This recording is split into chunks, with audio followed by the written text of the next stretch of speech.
There is one thing sitting in almost every American driveway right now that is quietly making sure you never build wealth. It does not look dangerous. Everyone has one, and almost nobody talks about what it is actually costing them. It is your car payment. And before you close this video, this is not about telling you to drive a beaten-up rust bucket for the rest of your life. This is about showing you the actual math, because once you see it, you cannot unsee it. The average American car payment right now is $738 a month. That is not a fringe number, that is the average. Millions of people are handing over $738 every single month, on top of insurance, on top of gas, on top of maintenance, for a machine that is losing value every single day they own it. Let that sink in. $738 every month. Most Americans stress about not being able to save money, not being able to invest, not being able to get ahead, while voluntarily handing over $738 a month to a dealership and calling it normal. Here is the first thing the car industry does not want you to think about. A new car loses roughly 20% of its value the moment you drive it off the lot. Not after a year, not after 6 months, the moment you leave the dealership. By year 3, it has lost nearly half its original value. You are paying full price for something that is worth half as much, almost immediately. And here is the part that really stings. Most people finance these cars, which means they are paying interest on top of a depreciating asset. They are paying more than the car is worth, for a car that is worth less every single month. The dealership is making money coming and going. The buyer is losing it the same way. But the really dangerous part is not the first car. It is what happens when the finance deal ends. Most Americans do not pay off the car and keep driving it, they trade it in.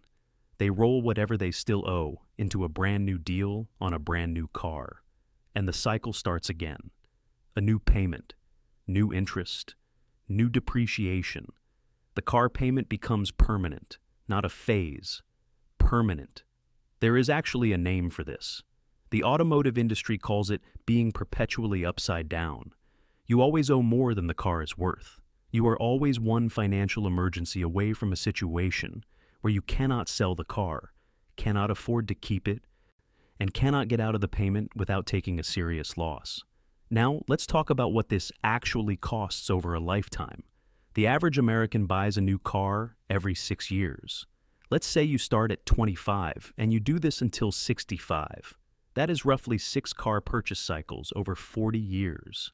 Each one with a payment, with interest, with depreciation losses on trade-in. The total cost, payments, interest, depreciation, insurance premium difference between new and used easily reaches $400,000 over a lifetime. $400,000 spent on cars by someone who will tell you they cannot afford to invest. Now, here is the other side of that math. What if you took that $738 a month and invested it instead, every month, into a simple broad market index fund? What happens? After 10 years, $128,000. Then after 20 years, $456,000.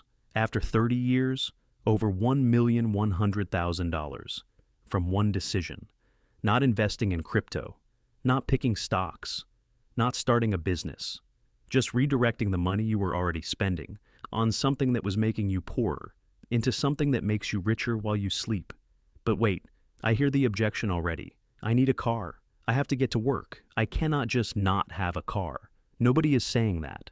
The question is not car or no car. The question is, does the car need to have a payment attached to it? The quietly wealthy person drives a car they already own. A reliable used car bought outright. It might be 3 years old. It might be 5 years old. It is clean, it runs well, and it costs them nothing per month beyond insurance and maintenance. They made one purchase. Then they stopped paying. Now I know what you were thinking. Used cars break down. Used cars have problems. And yes, sometimes they do. But here is the thing. Even if you spend $2,000 a year on repairs for a used car, which is on the high end, that is still $6,936 less per year than the average car payment. You come out ahead even when things go wrong. But here is where most people get stuck. The car is not just transportation. The car is identity. The car is status. The The car is the thing you pull up in when you want people to know you are doing okay. And the car industry has spent billions of dollars making sure you feel exactly that way. Think about every car commercial you have ever seen. Nobody is driving to the grocery store. Nobody is sitting in traffic. They are always on an open mountain road at sunrise, or pulling up to a party where everyone turns to look. They are selling you a feeling, and then charging you $738 a month for it. The person who understands this is not driving a beaten-up car because they cannot afford better. They are driving a paid-off car because they did the math, because they know that the status the new car buys lasts about 3 days, and the payment lasts 4 years. That trade is not worth it. There is a concept in personal finance called the wealth illusion. The people who look the most financially successful, newest car, nicest clothes, best restaurants, are often the ones with the least actual wealth. Because every dollar spent performing success is a dollar not building it. The quietly wealthy person has figured out that wealth is not what you display. It is what you keep. And what you keep grows. And what grows eventually replaces the need to work at all. The car payment is not just a car payment. It is the monthly cost of choosing appearance over freedom. So, what does the practical path actually look like? Step 1. If you currently have a car payment, do not panic. Finish the current term if breaking it costs more than continuing. Step 2. When it ends, do not go back to the dealership. Save up and buy used outright, even something modest and reliable. Step 3. Take whatever your old payment was and automate it straight into an index fund the day it would have left your account. The payment habit is already built. Just redirect it. That third step is the one that changes everything, because the hardest part of building an investment habit is starting it. Most people struggle to find money to invest because it requires a new decision every month. But if you have been making a car payment for 4 years, you already have the habit. The money was always leaving your account on that date.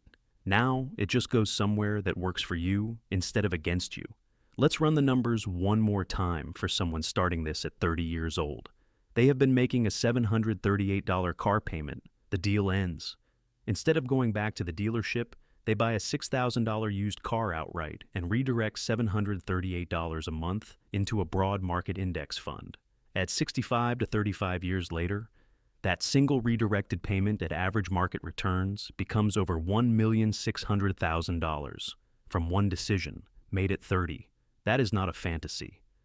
That is compound interest doing exactly what it always does when you give it time and consistency. The car payment is so normalized in America that questioning it sounds extreme. People will defend their car payment before they will defend almost any other financial decision.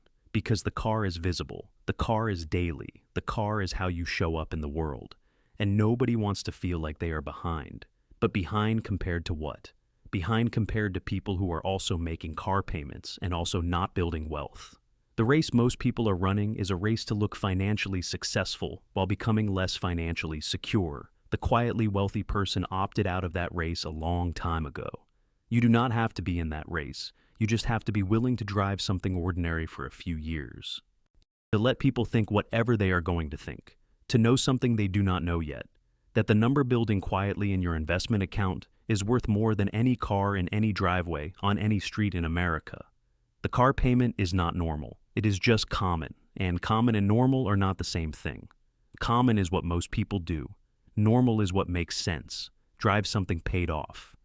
Redirect the payment. Give it time. That is it. That is the whole strategy.